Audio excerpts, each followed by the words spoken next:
नमस्कार दोस्तों।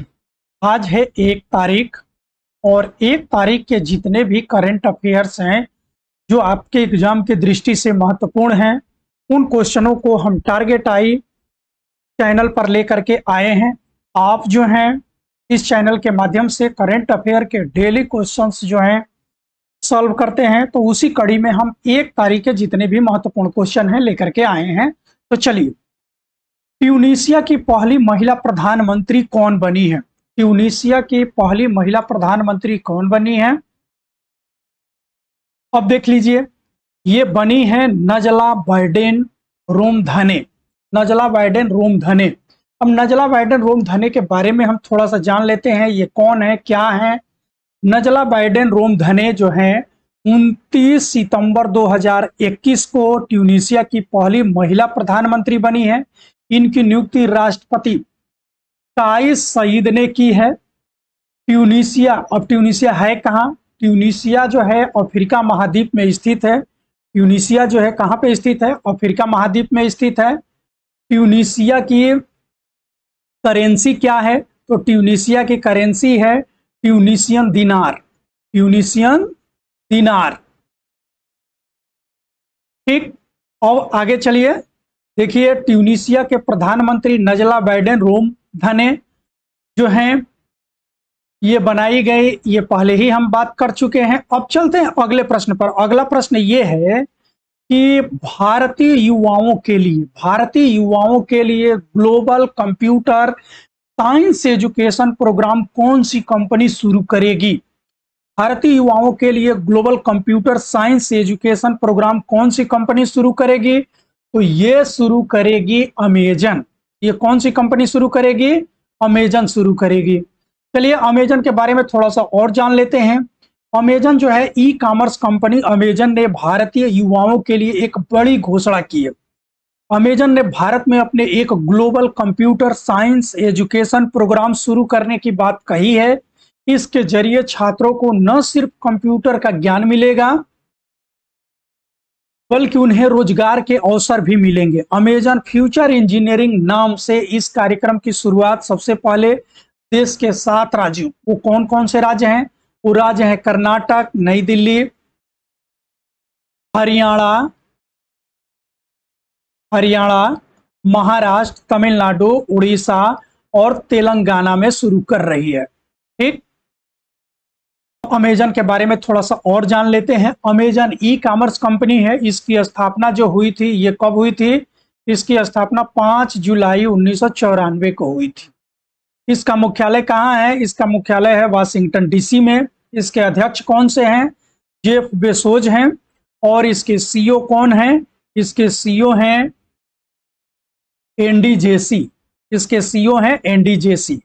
ठीक है, चलते हैं हम अगले प्रश्न पर। अगला प्रश्न हमारा यह है कि विश्व समुद्री दिवस कब मनाया गया?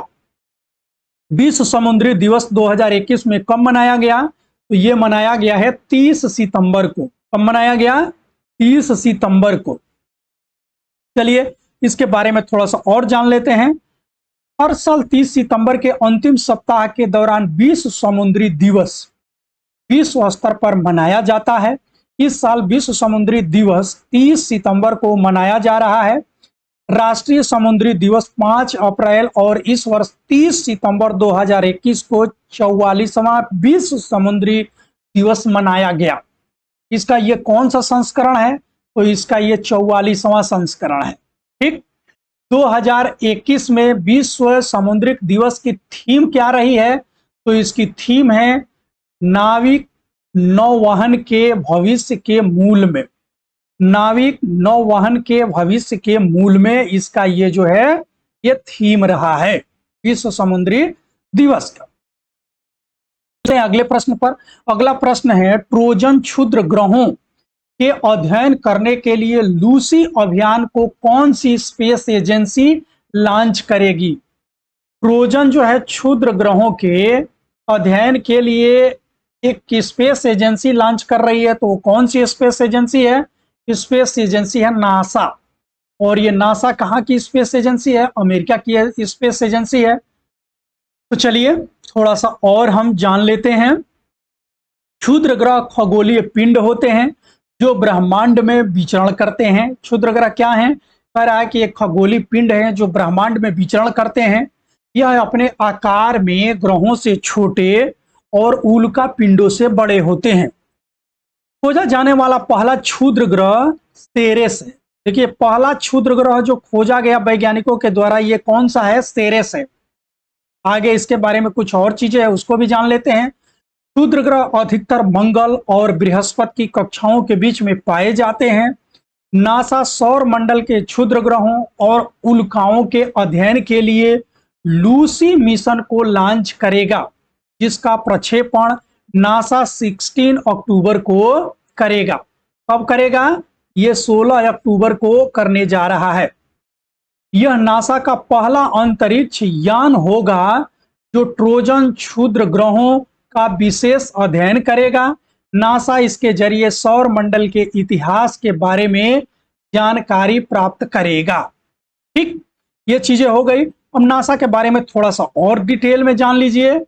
नासा अमेरिका की स्पेस एजेंसी है। राष्ट्रीय वैमानिकी और अंतरिक्ष प्रबंधन में ये काम करती है। इसकी स्थापना 29 जुलाई 1958 को की गई थी। इसका मुख्यालय वाशिंगटन डीसी में है। इसके अध्यक्ष, नासा के जो अध्यक्ष हैं, ये कौन हैं? तो नासा के अध्यक्ष बिल नेल्सन हैं। ये कौन से हैं? ये बिल नेल्सन जो है, ये नासा के अध्यक्ष हैं। ठीक, अब इसका मोटो क्या है? नासा का मोटो है, इसका मोटो है for the benefit of all, for the benefit of all. अब हम चलते हैं अगले प्रश्न पर। हमारा अगला प्रश्न है कि बुजुर्ग आबादी की सुरक्षा को सुनिश्चित करने के लिए देश की पहली all India toll free helpline Elder line को किस मंत्रालय ने लॉन्च किया है? ठीक, बुजुर्गों के लिए।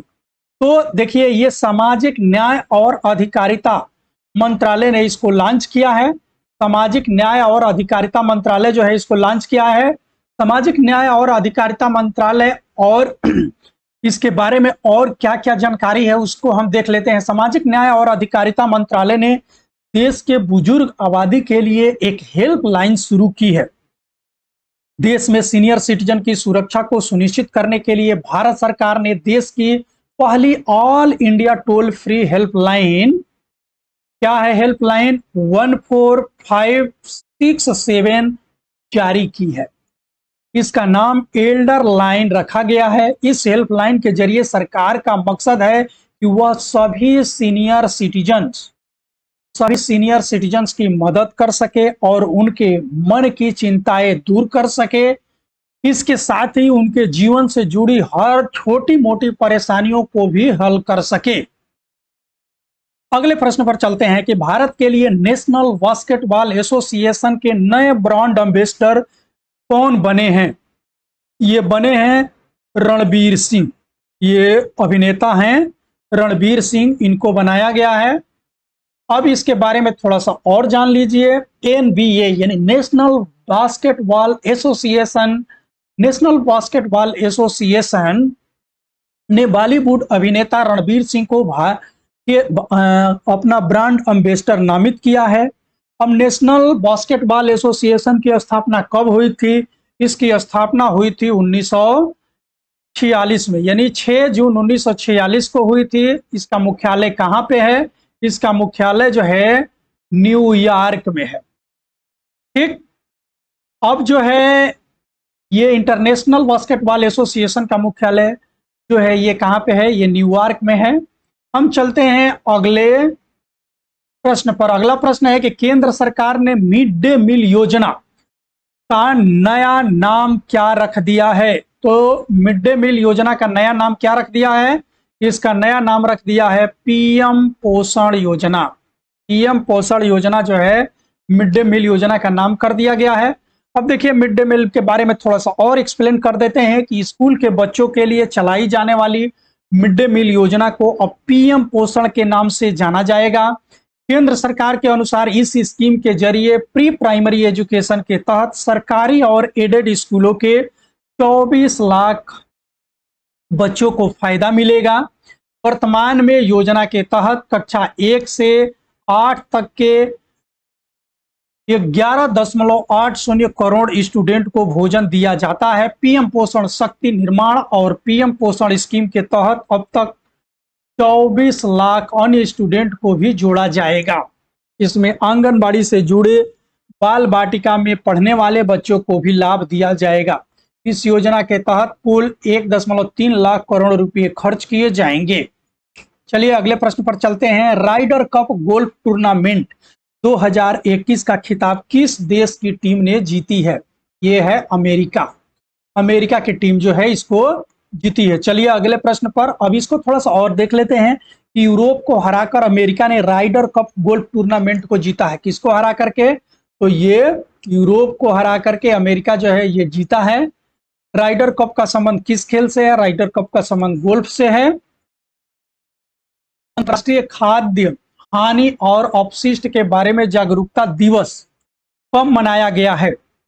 अब ये देख लीजिए, ये है 29 सितंबर को मनाया गया है। खाद्य अपव्यय के मुद्दे को हल करने, वैश्विक प्रयासों को बढ़ावा देने और लागू करने के लिए 2020 से 29 सितंबर को खाद्य हानि और अपशिष्ट के बारे में जागरूकता का अंतर्राष्ट्रीय दिवस मनाया जाता है।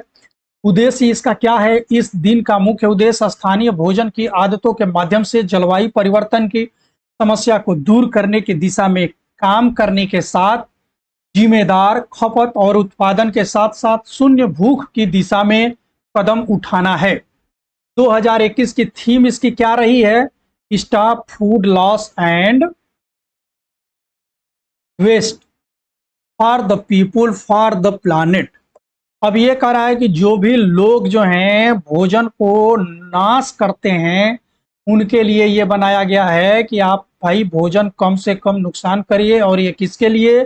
लोगों के लिए और अपने इस ग्रह के लिए, यानी ये पृथ्वी के लिए। अगला प्रश्न है कि संविधान, संस्कृत और राष्ट्र पुस्तक किसने लिखा है? ये लिखे हैं बीजेपी के एक नेता हैं कलराज मिश्रा। इनकी पुस्तक का क्या नाम है? संविधान, संस्कृत और राष्ट्र। ठीक, तो इस प्रकार से ये हमारे 10 क्वेश्चन कंप्लीट हुए। चलिए इसी तरह के हम अगले प्रश्न अगले दिन फिर लेकर के आएंगे। तब तक आप हमारे चैनल को यदि नए होंगे तो सब्सक्राइब कर लीजिएगा। यदि हमारे चैनल के लगातार व्यूअर हैं तो हमारे इस वीडियो को लाइक जरूर कर दीजिएगा। धन्यवाद।